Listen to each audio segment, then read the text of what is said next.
I would say that I like my name. It might be a little bit generic, Nathan Johnson, but the name Nathan does mean a gift from God, so it's pretty cool.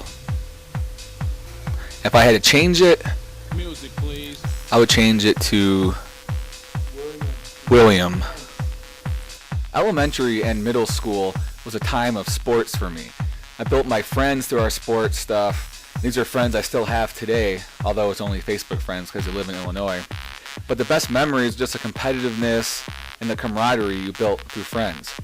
In 7th and 8th grade, I built some friends that I do actually talk with today. Here's some of them at our football tournament in Florida. We went to Universal Studios, got to meet Woody Woodpecker. This is a friend I've had since 4th grade, Ryan. We go fishing together. This is a friend throughout high school, Courtney. Went to prom together, me in a nice white suit. This is a video of my high school, and it's newly remodeled. It was about 2 years old by the time I graduated, the remodel. That's the theater wing. I just scroll along there. You see the sports wing, indoor weight room, indoor pool, a 4 basketball court, field house with the outdoor track. This is a view from the other side of the school near the theater wing. You can see how large the school is. My ambition for the rest of my life, I would say to meet a very sweet lady, get married, then have a family, but not too big of a family. Then retire in an awesome area that's nice and warm where I can hang out in the sun and swim all day and not worry about money. This place is special to me because it was the first place I ever went backpacking. I went a few times in between, but then 10 years later, I went back to the same place. Both times my family was with me. The second time, we had our pets with us, and that made it even more fun. But there's no cell phones, no modern equipment, and it's just you and nature and your friends. So this place has great memories for me.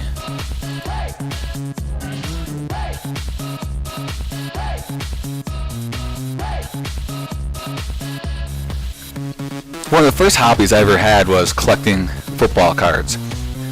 And I have pretty much all of these cards, with this one being one of my most favorite. But my Walter Payton card is actually autographed. Another hobby I now have is playing Star Wars: The Old Republic. I don't play it a lot now, but I like it because I can kind of escape and not worry about what's going on around you and get immersed into this game. Before you know it, a few hours have gone by. I also lift weights for a hobby. That's stress relief. It's a place where I can escape and basically recover from the day of work. I'm not a very good artist, so I have pictures of my family on here.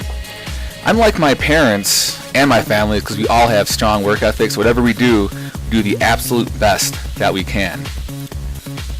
And I think I'm different is that I'm very sports oriented. I mean, my dad was a little bit. My 2 older brothers never got into organized sports. They did motocross, but not organized sports. My family supports me through helping me with my job, helping me find new jobs if I need it, and just being there to help me in life in general. My brother has the most influence on me right now. I mean, he's a great dad, a great man, and has such a strong heart for Jesus. And also, my sister-in-law, who's also in these pictures, is the exact same way. And people who help my values and beliefs most are my parents. I mean, they raised me, so they had the biggest effect. And someone I'd really like to meet would be Lolo Jones. She's a strong Christian woman, a heck of an athlete, and she seems just like a really great person overall. Brian's been a friend of mine from 4th grade all the way through high school. And we supported each other on the football field, in the weight room, and obviously hung out outside of sports, and we supported each other there as well, whether it was his relationships, friends, whatever else. This next group of people were my good friends up until probably a year ago. They were in my small group together. Basically, it's a Bible study, and we hung out at least twice a week for about a 2-year period. And the 2 people who are kind of sitting on my lap, they were the ones who I probably grew closest with throughout that time, but they both moved away. So we still keep in touch once in a while, but it's not quite the same as it was.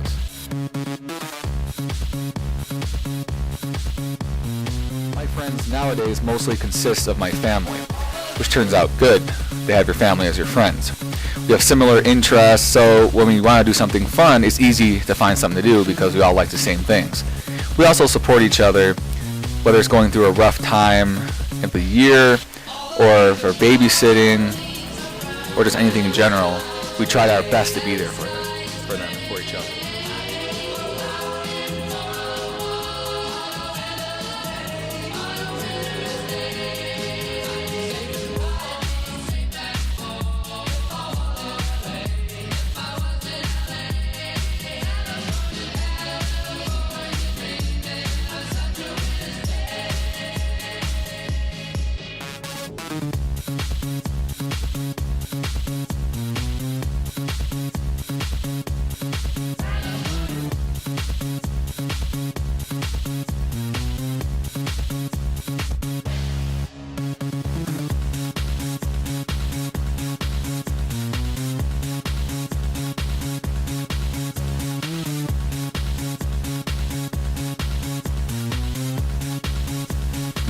It makes me feel really good to know that I make a difference in my students' lives.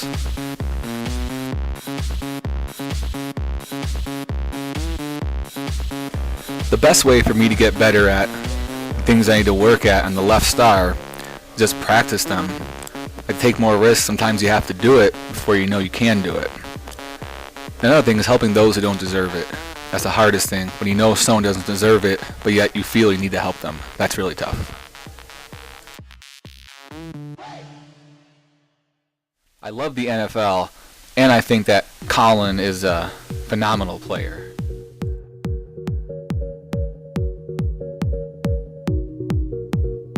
As you know, I like the game Star Wars: The Old Republic, and this is what I would look like if I were a Star Wars character.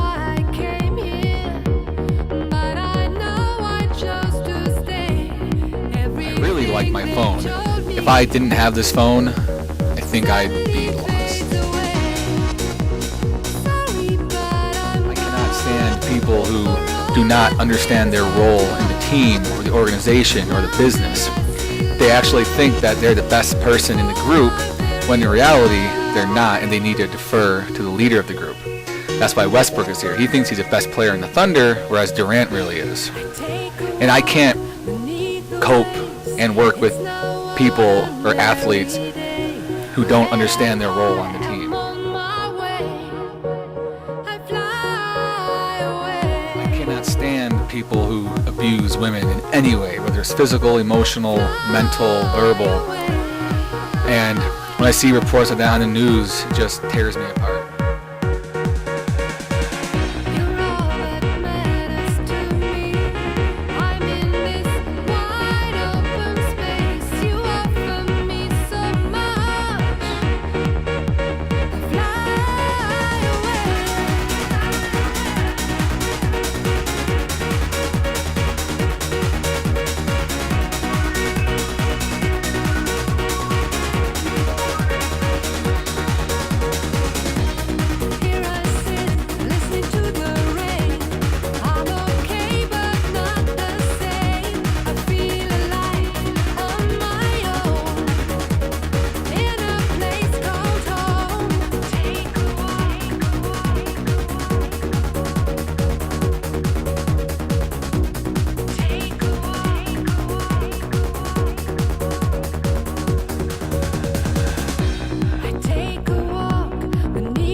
My long-term goal is to raise a family of kids that loves Jesus even when they're in college.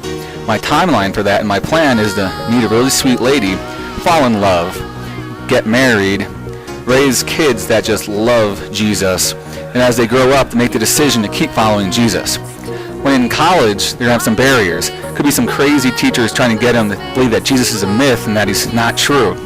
The way to get past these obstacles is to make sure that they have close friends who lead them down the right path. The way I check on the progress of this is to do checkups on them and to see if they're actually on track with my end goal.